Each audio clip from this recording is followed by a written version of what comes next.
And I'm recording. Okay, so this is Piano Rock. What's Piano Rock? It's a group piano class that rocks, and it's for ages 7 to adult. Let's move onward. Okay, so really quick, I want, you guys are all musicians. You're in your music studios right now, or maybe in home by your piano. Whenever we do a quick costume change, I want you to take off your musician hat and I want you to put on your business owner hat. I will wait while you guys all change hats. We're going to get out of our musician mindset and purely think from a business standpoint. Let's look at group lessons and private lessons. What are the implications on your business with these two different program types? Looking at this little graph here, it says lessons. This is really in reference to 60-minute lessons. And so, I'm just making these numbers up kind of based on what a lot of studios charge. So let's say your music studio offering 60-minute lessons, charging $200 for the lesson. Your expense for your payroll, let's say, is $100. Now you might think, but I don't have teachers. I do it all myself. There is still an expense associated with you teaching. You are certainly worth $100 an hour, probably more. So your tuition's $200, your expense is $100 for your teacher, your net profit is $100. Let's say you have a music studio with 100 students in it, all charging $200. They're all paying $200 a month. Your net sales is $10,000 a month. This does not include all the other expenses, taxes and utilities and rent, all the other expenses that come with running a studio. So your profit margin would be 50%. And okay, that's fine. But with that type of business, I mean, $10,000 might be a nice, a profit for you. Again, that number is going to probably maybe drop down, considerably as you're in a standalone building with more expenses. But let's look at if you were doing group lessons. And let's say you have 5 people in a group charging $200 for an hour class. Your expense drops considerably per student. So you got a group of 5 kids, you're still paying the teacher, let's say $100, but now each student is absorbing a certain percentage of that payroll expense. Your net earnings per student now is $180. So if you had 100 students all in group classes, you'd be making $18,000 a month. So it's a 90% profit margin. So you're almost, it's almost twice the amount of profits with groups. Again, this math is a little, and it's not 100% accurate because we're not figuring in all the other expenses that come with running a studio. But, this is, look, you guys have all done the math, at least in your head. But group, so from a business standpoint, group is much more profitable. But now let's put your musician hat back on. Really quick, before we move on, who here offers, let us know if you only offer private lessons in the chat. Let us know if you only offer private lessons. And then if you offer group in private, let us know. And I'd be curious to hear what percentage of your, for those of you that are doing group and private, what percentage of your students are doing group? I'll let you guys type away here. Okay, so Robin's doing all groups, but I'm a single studio.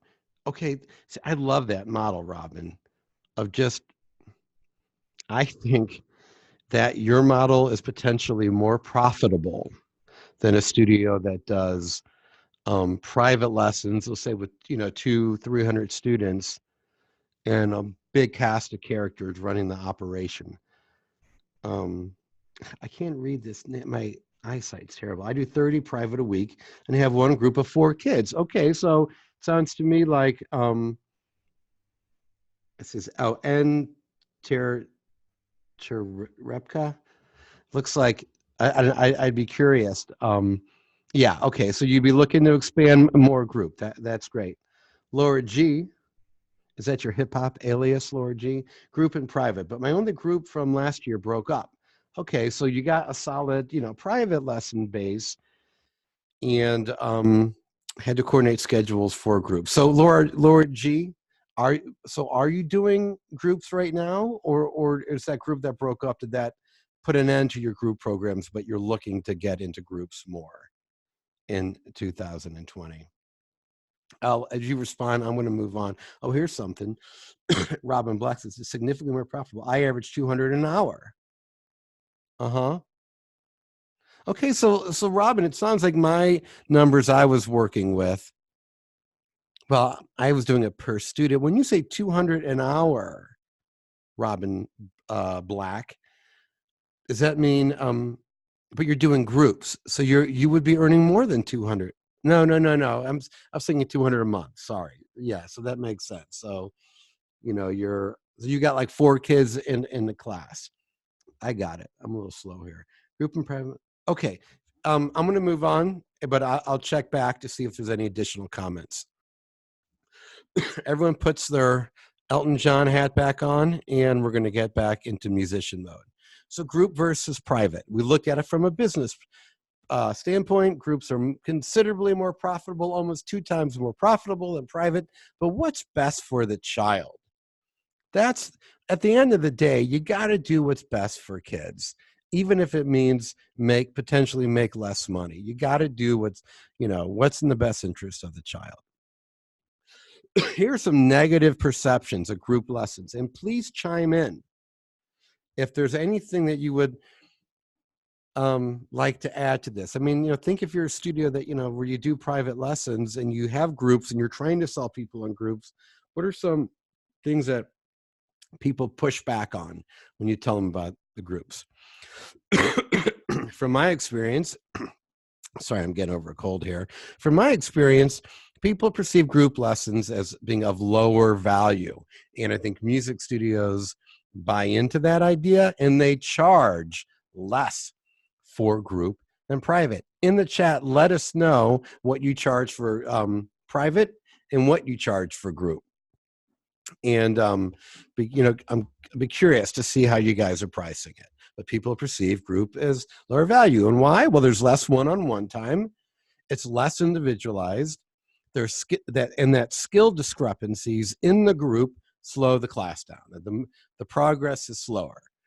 And it doesn't match the expectation of the customer. A mom's thinking, okay, it's time for little Sally to take piano lessons. And she has an image in her mind of what that's going to look like. And, she's thinking of her kid and next to her sort of nurturing teacher. And then all of a sudden you say, oh, group classes, that's what we do. Now you're asking mom to sort of reimagine the whole thing. And it's, and that's a challenge. So that's a marketing challenge for you. You have to persuade mom, no, I hear you about the private. I know that's what you want, but let me tell you about this group thing. And mom, your challenge is for mom to go, oh, wow. Yeah. No, that's really what I want. Let me move my camera. I really want that group thing. And typically, mom, if you don't do a good job of persuading mom of that, mom's going to go with what's safer. Is that it's the thing that she expected. And we've all experienced that as customers, where someone's trying to upsell you and you go, yeah, okay, that maybe later down the road, but I really wanted this thing just for today to make it easy. I'm going to get that thing. Okay. I'm going to take a look here. Okay, so back to Robin says group classes with 6 kids. Okay, so 6 kids in an hour, but I need to pull my studio numbers.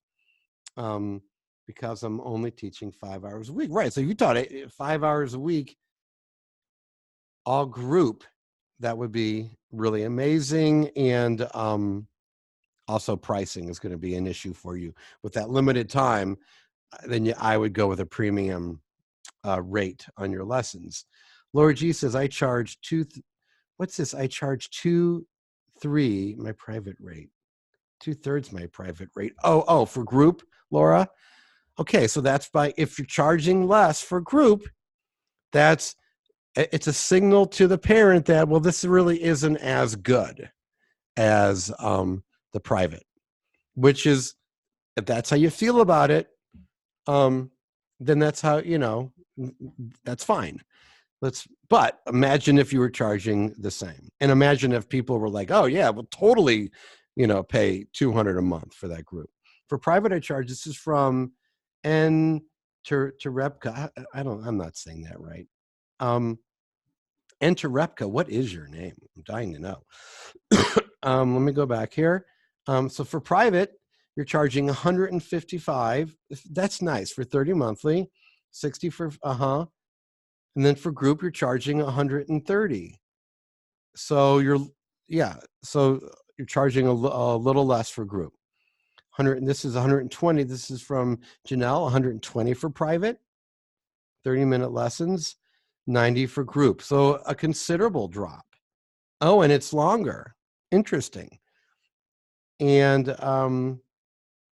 you said it right. Oh, Nate. Oh, it's Nate. Terepka. Got it. Oh, all right. I'm thrilled, Nate. I always botch last names. Okay. Does everyone agree about these? Are there any other negative perceptions of group lessons? For those of you that are charging less for group than for your private, you're sending them that message of it's not going to be, it could be a good musical experience, but they're not going to, it is of lower value. And yes, there's that less one-on-one time. You can't deny that. Less individualized. You can't deny that. The skill, but do skill discrepancies necessarily have to slow the class down? So I'm going to tackle some of these questions here. Let's move onward to the next slide. What if this, people? What if parents and kids perceive that group class was more desirable and fun than private lessons? What if group classes provided an experience that could not be replicated in a private lesson? Think, imagine going to a tennis coach, a private tennis coach, working with you on your swing and your serve.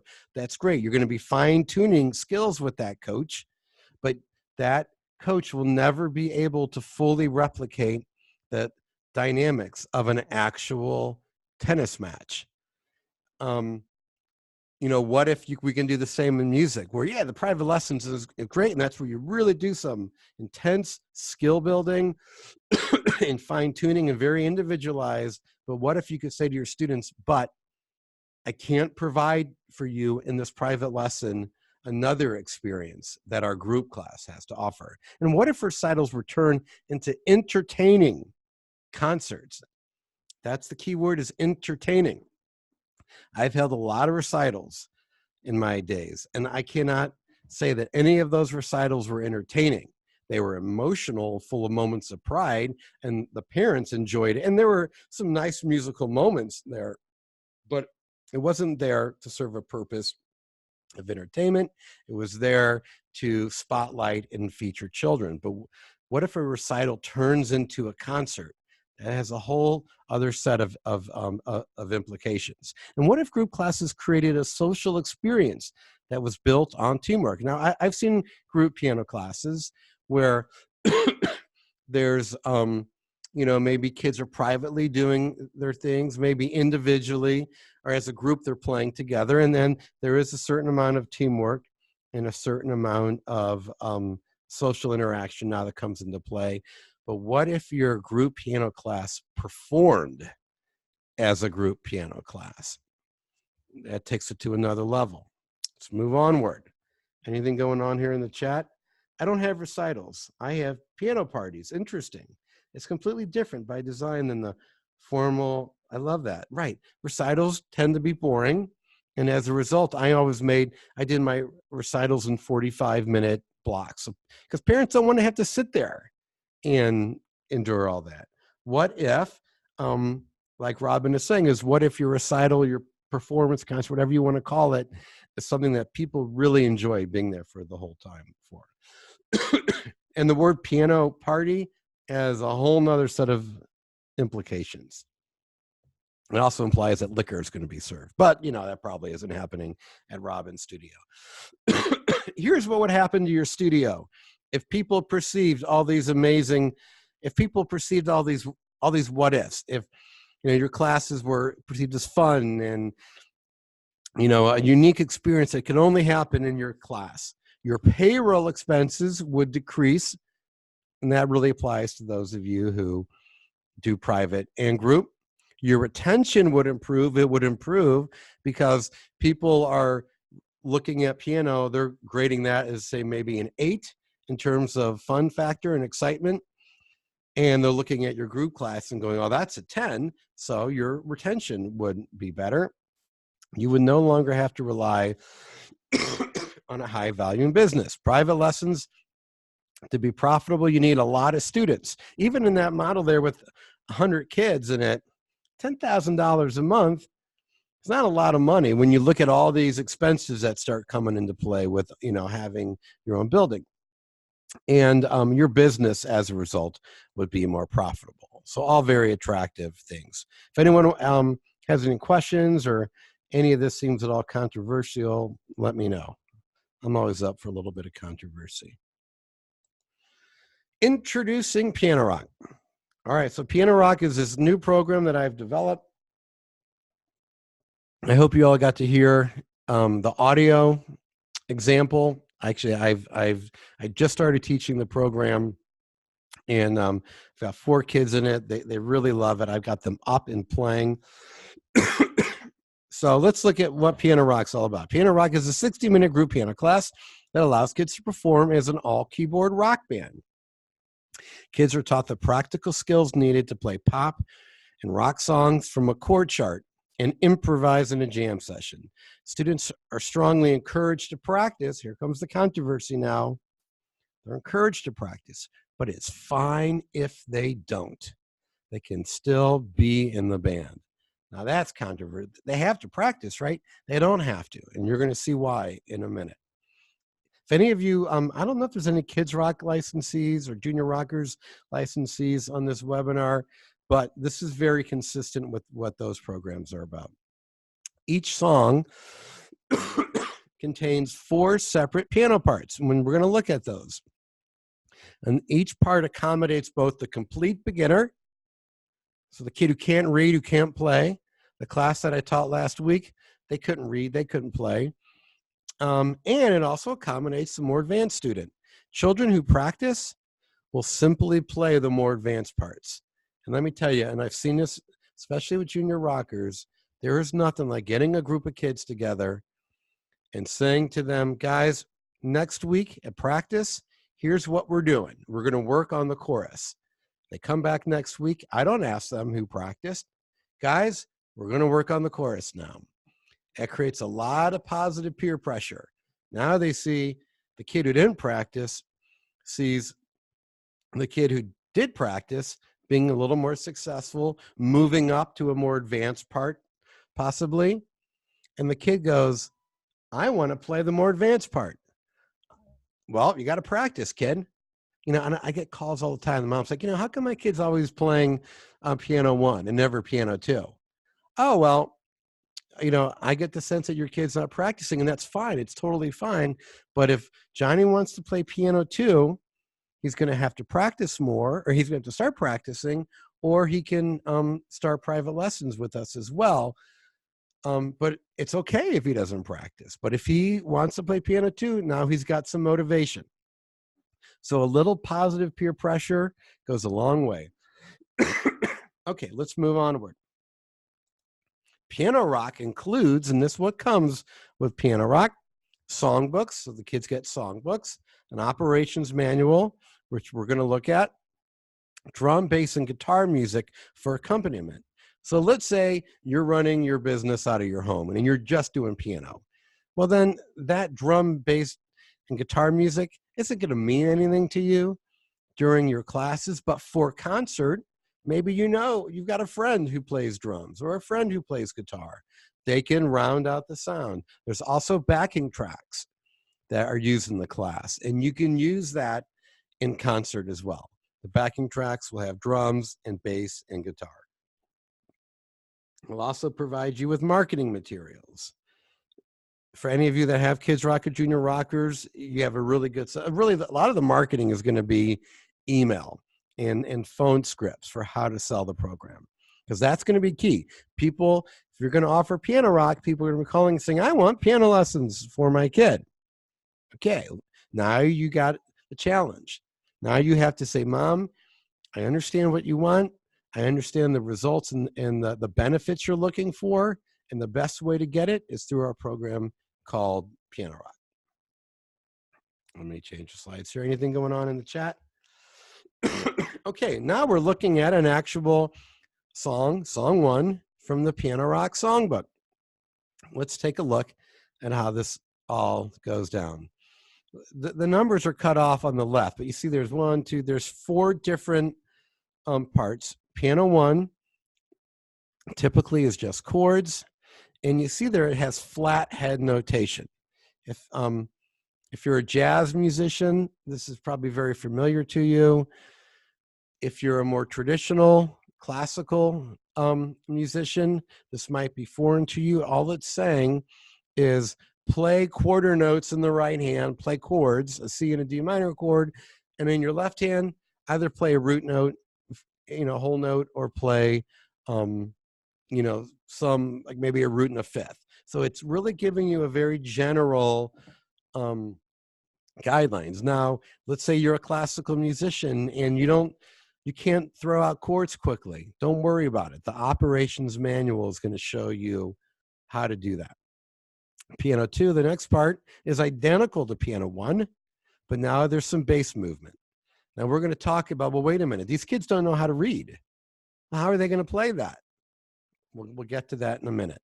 It does show finger positions as well. Piano 3, the next staff, what's it called? Come on, people. What's it called when you've got the treble and the bass clef grouped together that has a name? Can't think of that word right now. If you know that name, let me know. Let us know in the chat. But in the next grouping, Piano 3, there's a melody line, and then it has bass notes written in. But it says you can just play the root note in your left hand or the full chord.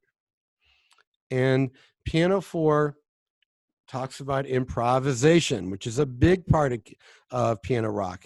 And these are little like tips here about how to improvise. We're going to look a little bit when we get in the manual a little bit more at that. Also, Piano 4 uses chord inversions. Now we're looking at the chorus of the same song. You can kind of see off to the left there, Piano 1, Piano 2, Piano 3, Piano 4 now. This is very typical of piano rock, where one section is less challenging. So the verse, only 2 chords in it, and you sit on the chords for 2 bars, and it's just quarter note rhythms. Chords are moving a little faster now. Rhythms are a little bit more demanding. Piano 1, it's just all flat head notation. Piano 2, you now get some, a little more hip bass movement going on there with the roots and fifths. There's the melody in Piano 3. And it says chord inversions. They're written out there. Now, it literally says F, second inversion, G, first inversion. The kids will ultimately learn. You'll be able to say to the kids, hey, play a G, but first inversion, and they'll know what that means. They're not going to learn it in song 1. All throughout the curriculum, there are exercises. So before you get to a song, there's an exercise, and the exercise is to prep the students for the song. I'm not going to look at the exercise here. I really want to just focus on kind of the meat of the material. And the exercises are also to loosen up their hands and get their finger positions locked in. All right, now we're looking at the operations manual. This is a sample from the manual. And, a system. Thank you, Carrie. Yeah, right. So when you get treble and bass clef together, it's a system. So tell me if I got it right, Carrie. There's 4 systems in piano rock. Give me a thumbs up if I said that right. Okay, so here's the teaching philosophy of piano rock. Piano rock is based on how children learn a language by listening, imitating, and speaking. And that's exactly how they learn it in piano rock. Thank you, Carrie. I got it right. They listen to you. You show them what to play. They imitate you. And then they speak. And then they learn what it's called that they just played, and then they learn how to read it. It's exactly how we learn languages. And I don't know why us music teachers do this, and I'm guilty of this. Hey, little Jimmy, welcome to your first piano lesson. Here's our method book. Okay, let's look at the staff here. This note here is C on the page. Let's find it on the piano. And it's this kind of laborious process of building up to actually playing. In Piano Rock, it's like, it's based on how kids are. I mean, I don't know about you, but my next door neighbor taught me how to play Heart and Soul and Chopsticks on the piano. And he didn't know music. He just showed me, and I imitated him, and I played it nonstop. My mom got me piano lessons, and I hated them. I never practiced. All they wanted to do was play Chopsticks and Heart and Soul because it was easy and it was accessible. So Piano Rock takes this idea of listen, imitate, and speak and applies it to music education using this following 3-step process. Play it, name it, and read it. Kid, play this. Okay, this is called a C major chord. And here's how C looks on the staff. Piano Rock also uses this basic 3-step framework for teaching. You instruct the student, you question them, and then you gamify it. So I'll give you an example of it. Okay, the first chord is C major. Let me hear you play that. Good. The next chord is D minor. Great. What was the name of the first chord again? Good, C major. Let me hear you play C major. Good. And what was the name of the second chord? Right, D minor. Let me hear you play D minor. So now I'm questioning it. Now I'm going to gamify it. Okay, really quick. I want you to what animal starts with the letter C? Chimpanzee. Good. Let me hear you play the chimpanzee chord, or C. Good. What animal starts with the letter D? A dog. So we're going to call the second chord dog. Okay, good. Let me hear you play chimpanzee. Let me hear you play dog. Okay, Billy, let me hear you play chimp. Now I'm turning it into a game. It's always done that way. Instruct, question, test the kid, make sure the kids understand it, and then create a game out of it. This is how chords are taught. Just kind of go back to that piano 1 part. And again, if you're new to rhythmic notation and flat-headed notes, this will explain it. Teaching chords. Basic chords or triads are comprised of 3 notes. And if you didn't know that, people, you probably shouldn't be on this call. These notes are referred to as the root, the third, and the fifth. In Piano Rock, the chords are not spelled out unless a specific voicing is required. It's like in Piano 4, in the chorus, we saw this chord inversion, so it was spelled out. Chords are indicated by chord names and flathead notes. Flathead notes indicate the rhythm the student should play. In example 1 below, the student's playing chords in the right hand and single bass notes in the left hand. And if they want, they can add in a third or a fifth in the left hand as well. Here's how, now this, I taught this for years and I love this. This is how you teach the kids chords. This is a very unorthodox method, but it gets them up and playing instantly. Students will have to figure out the notes for each chord. So you don't tell them how to play the chords. They have to memorize this formula. Major chords are count 4, count 3. Minor chords are count 3, count 4. What does that mean? Count 4 means count 4 half steps up from the root note of the chord. And then count 3 means count 3 half steps up from the third or the second note in the chord. Now, when I'm teaching this to a kid, I don't use the word half steps. I just show them. Here's C. I'm going to count 4. 1, 2, 3, 4. Very good. Now I'm going to count 3. 1, 2, 3. Let me hear you play those 3 notes. Great. There's a C major chord. And for those of you that listened to that audio of those girls playing those chords, nothing was written out, but they figured out those chords themselves because they memorized this formula. Any questions at this point? I'm going to answer a question that hasn't come up, but comes up a lot. In Piano Rock, the ultimate goal is for the class to be able to, for the kids to be able to go on the Google and look up song lyrics and chords and have a lyric sheet with the chord names and know exactly what to do. And that's going to become an assignment in the classes. The kids will then individually start figuring out their songs and they'll play them for the class. It's up to you as to whether they're going to, perform it, that song or not. In the program, we're not seeing it here today, it maps out, it's going to be 15 or 20 kind of core pop and rock right left hand rhythms.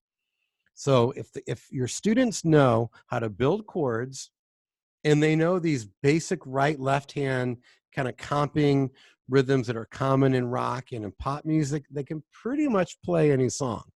And if they understand how to improvise, then they can take their playing to another level. I want your students to be able, when they're older, when they go off to college, get together with the guitar players in the dorm, and they pull out their $80 cheap keyboard, and they can jam and play songs without sheet music.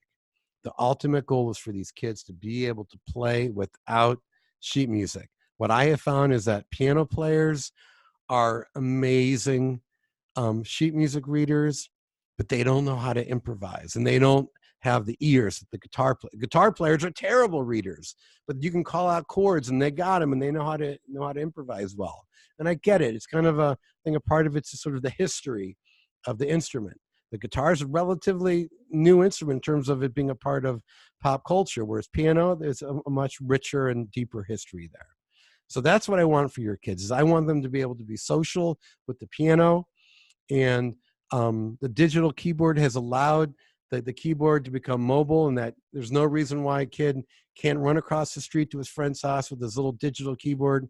His friend plays guitar, and they can go online and look up pop songs and look at the chords and knock them out. Let's go to the next slide here. Piano 4. So this is another section, from the manual. These are just different teaching tips. All throughout the manual, it has little teaching tips. Model it for your student, how you want them to improvise. Yeah, just take a second and scan over it before I go to the next slide. Any questions while you are reading and scanning? I'm going to check my time really quick. We're doing okay on time. Okay, I'm going to move on to the next slide. Let's talk about improvisation.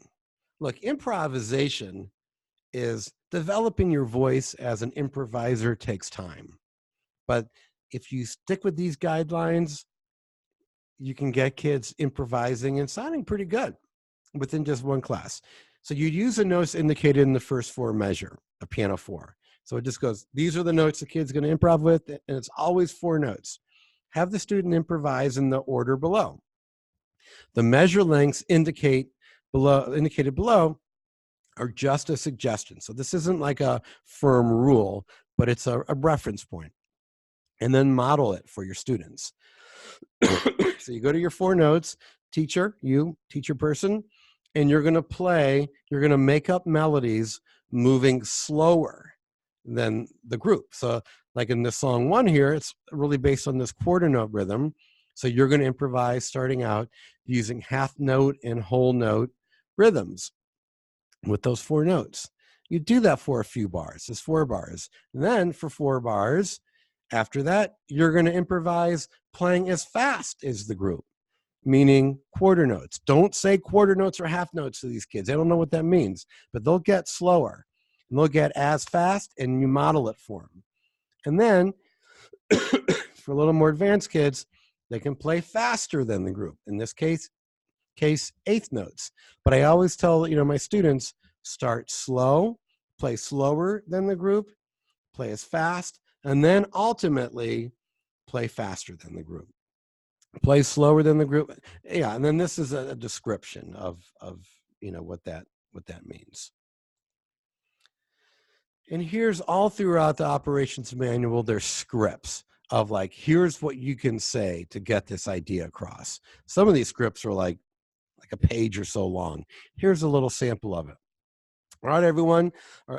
Everyone can play the first 2 notes of the D minor chord, AKA the donut chord. So clearly this is, some kid named the chord food. I like having the kids naming the chords, like a D minor chord. Say, hey kid, what food starts with the letter D? A donut. That visual aid helps them memorize where the chord is positioned on the keyboard a lot better. Let's all play these 2 notes, D and F, together. Start playing quarter notes on your keyboard. 1, 2, let's all play. Once everyone locks in, start an 8-bar countdown. So yeah, once everyone's locked in, I say 8 more times, 7 more times. So I count them down. And so that means that maybe for 16 measures, they're just vamping on this one thing. I'm a big fan of just repetition. Don't over explain things. Just, I'll say to the kids, okay, play these 2 notes. Okay, we're going to play it. Let's just start playing it. I start playing it and they all kind of hop on. And then once I hear them lock in, I'll say, okay, let's do it 8 more times. If I didn't say that, they begin to get anxious because they don't have, after about 8 bars, they start kind of going, when is he going to tell us to stop? By saying, let's do it 8 more times, they go, oh, okay, we're going to be doing this for a while. Then here's a little game. I want to hear Billy play DNF 1 time. Let's hear Emily play. Okay, so now I'm gamifying it right there. A big thing, if that piano 1 part, that's for the kids who don't practice, don't take lessons, or are new to the program, only have them play the dyad of the chord first. So I'll say to them, like in that audio I sent out, no one's playing the 3rd. Yeah, everyone's playing dyads because I didn't want to overwhelm them. And I want an up. The goal is to get them up and playing as quickly as possible with a little touch of harmony. The dyad will certainly take care of that. All right, let's move onward. Here's what moms think of Piano Rock. Allison Goldstein said, Orly said she learned more in 45 minutes than all quarter in her keyboarding class. Lisa Burns said, my daughter really enjoyed her first class and learned a lot. She is looking forward to her second class and now wants us to buy a piano. That's great. That's what you want, is you want kids to be excited and moms to be impressed with the results. If you can get these kids learning at a faster pace than they would in a private lesson, it's a huge win.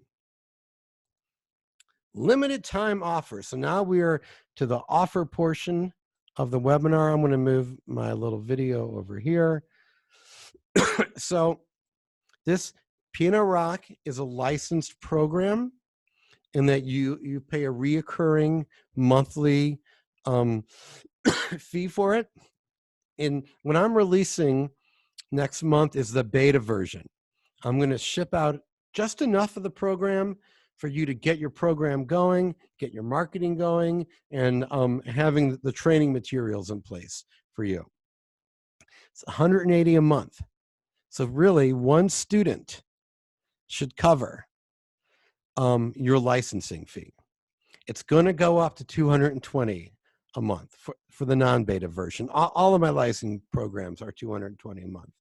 But for this version, it's $180. There's a $100 deposit to secure your license in a 5-mile protective radius. So that will prevent your 5-mile protective radius prevents me from licensing it to your direct competition. Piano Rock starter program will be ready to ship by January 15th, and it will come in a fancy folder with about 10 songs in it, and then another, and you give the folder to your students, and then the other folder is a training, but then on March 1st, then you get books. Then you get a song book. Those 10 songs will be in there, but they'll be the first 10 songs of the book. And then the operations manual will come in a book form.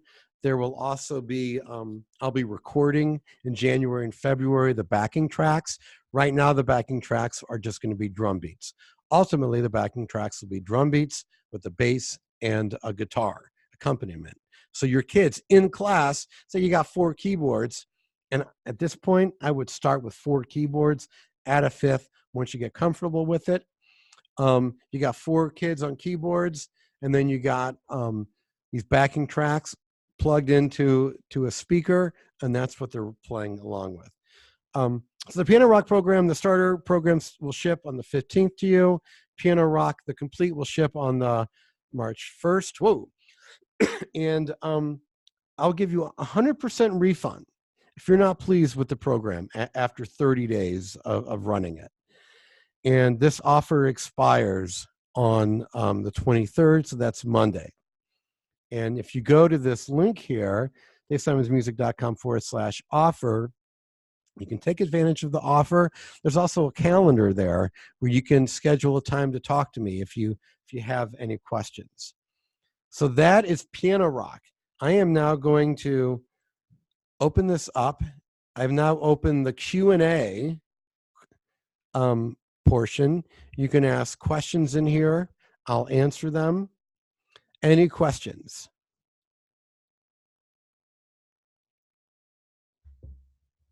I'm going to put on a little Thelonious Monk while I wait, see if I get any questions. And here he is, Thelonious Monk.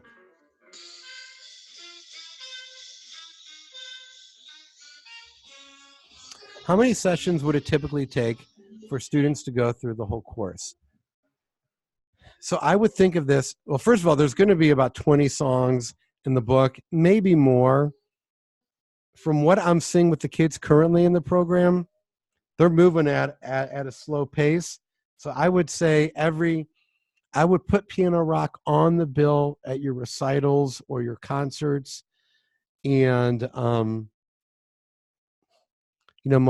so I would sync them up with that. Just know that it's going to take them probably 2 to 3 months to get 2 songs in decent shape.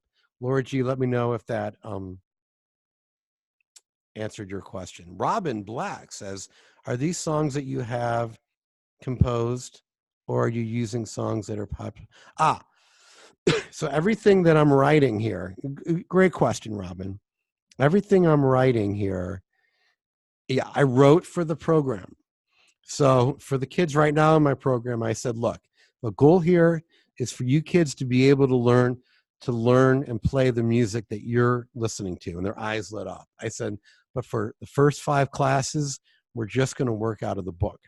Then I'm going to say, okay, I want Orly to bring, Orly, tell us the song you like.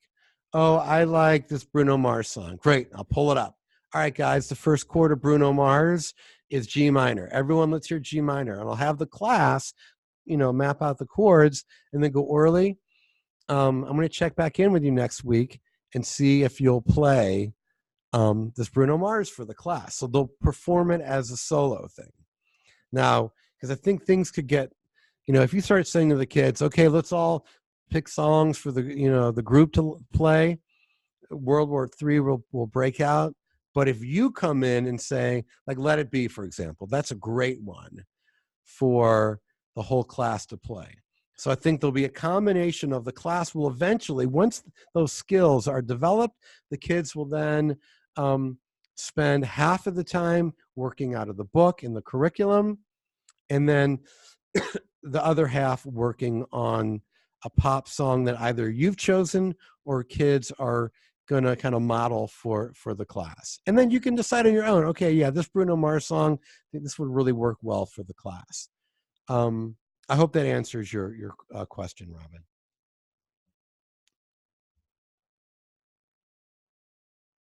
Answer live. Oh, I'm saying that you would like to answer the question live. Yeah, I answered these live. Any other questions? Any questions is kind of, I'd be really curious to hear what you guys think of musically, of the concept of it. Is it, and if this is rubbing you the wrong way, I'd love to hear about it. Is there anything, or what kind of opposition do you anticipate your students having? And then what about this program? That's one question. Another question is, what about this program do you think your students would like? There's a question for you. Ponder it. Let me look. Let me see. I'm going to check how many people are on the call. Oh, I'm going to check who's on the call. Okay, yeah, we got some new people that weren't there at the beginning. Oh. I'll give it another minute if you have any more questions. If you don't and you got to go, that's fine. You can hop off. Back to Thelonious Monk, though. Anyone listening to this at home, if you can tell me what key this song is in, you will win a prize. See, I'm gamifying now the webinar. What key is this song in? That's the root. What note is that?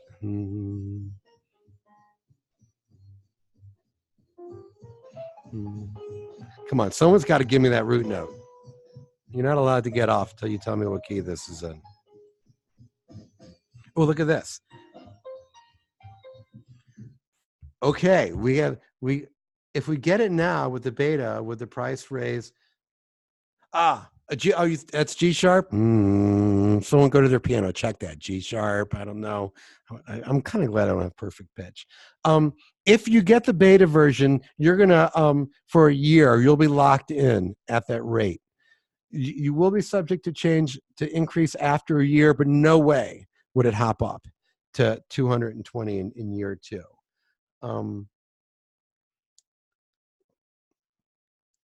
Yeah, I think I answered that question right. It's kind of like with my Kids Rock licensees. Some of them have had their price raised. Some of the ones that were like have been grandfathered in, I raised it, but they're still paying a little less than the people that are coming in now, like the people that bought the program a few years ago. All right, another song. Let's see how you guys are. So is that G sharp, right? Another song. Let's see if you can guess the key.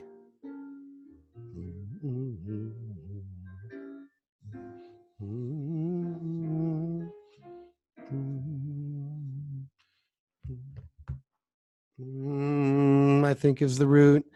Laura G says, I'm wondering about the logistics of class scheduling. The problem I've had with groups is people's schedules change a lot, and it's hard to switch to another group. Have to be the same point in the curriculum. Aha. I got an answer for you. How easy would it be for the kids to jump into an existing group or switch groups? Well, really what's going to happen, let's say you got a kid who is in your Tuesday group. They're 6 weeks in. Mom calls you and says, look, Tuesday's not working. Can we do do you have anything on Thursday? Yeah, we do. Kid, then you say, Mom, the Thursday group, they're working on songs 8 and 12. So tell your kid, I know your kid's playing piano 4. Just make sure she can get piano 1 up and running by Thursday. And again, she can play dyads. As long as she's up and playing with the group, that's fine. And you can, and I used to do this with people with junior rockers, is I would say, I'd offer, hey, why don't you schedule, and if you want, we can schedule a lesson to work with the teacher to get your kid up to speed to make that transition. Having those different skills, like if you got a kid playing piano 3 or 4, that means they understand chords pretty well. So they won't have a problem jumping to piano 1 or 2. And then it'll take them maybe a couple of weeks to get up to piano 3 or 4, but then it becomes a challenge for them. It becomes a game. I have one of the greatest lessons I've learned from teaching is the importance of gamifying things. It's a great way to deal with behavior management in the classroom and keeping the kids engaged. So C sharp, man, you're knocking out those tunes. I guess Monk likes playing on those black keys. Huh? It makes it easy. All right, another song. While I wait for another question.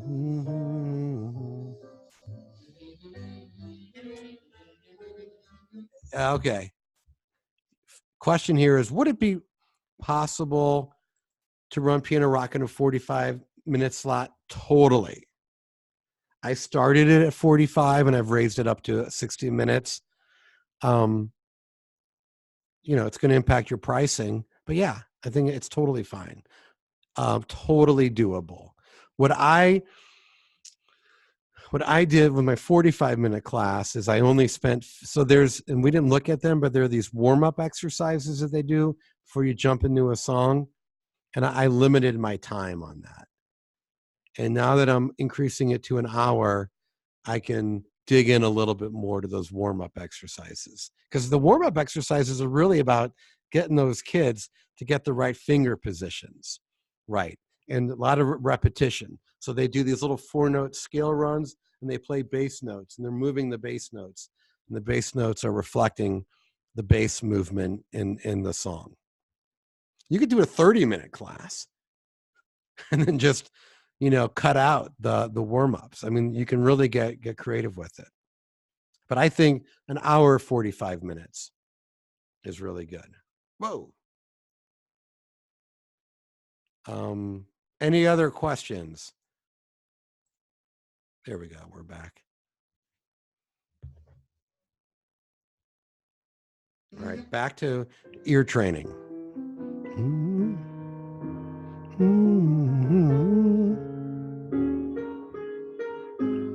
Name this tune. Anyone?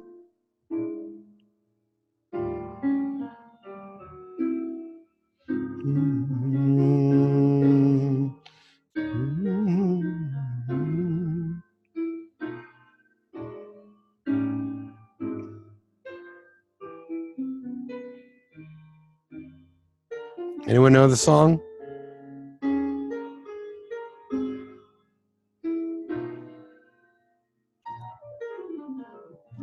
That right there, it's such a Monk run, right? He always does that.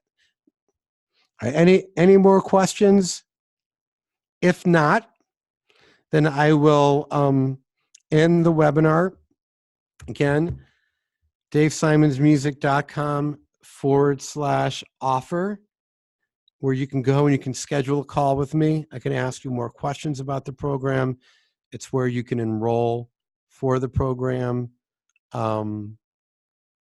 When I get off, when I get off the webinar, I'm going to have to update that page. So if you go to it now, you're not going to see it. You could also go to DaveSimonsMusic.com/piano rock, and you can sign up for it there.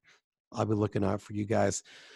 So thank you all for attending the webinar today. I'll send you a replay. Oh, here's the question.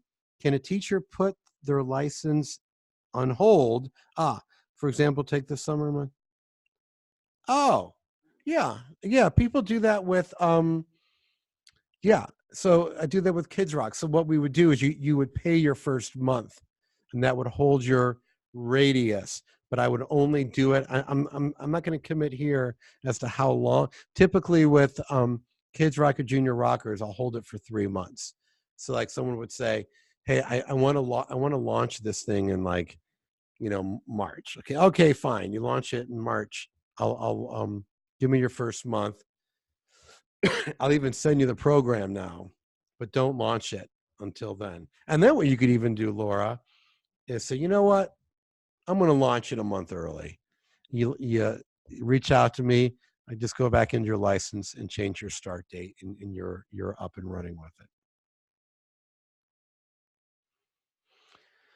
So, all right, guys, thank you for being here.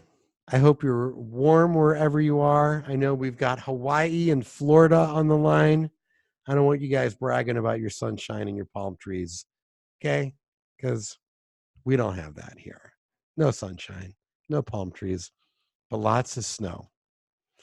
And look, there's nothing like a little piano jazz in some cold, snowy weather. So on that note, or with that being said, a little Thelonious Monk on a cold, snowy day, and you guys have a great day. What note is that? Nate, come on. What is that note?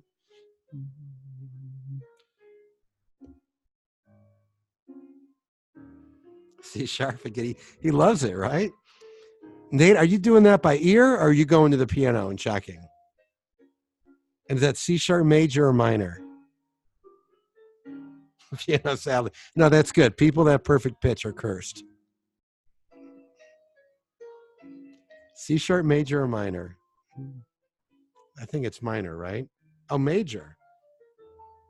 You recognize the melody?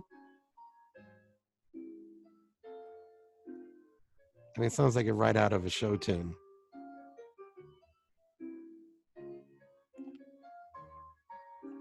Can it teach? Okay. All right, you guys, we'll go let Nate practice his piano and working on his perfect pitch. You guys have a great day. thank you for being on the webinar today. Take care.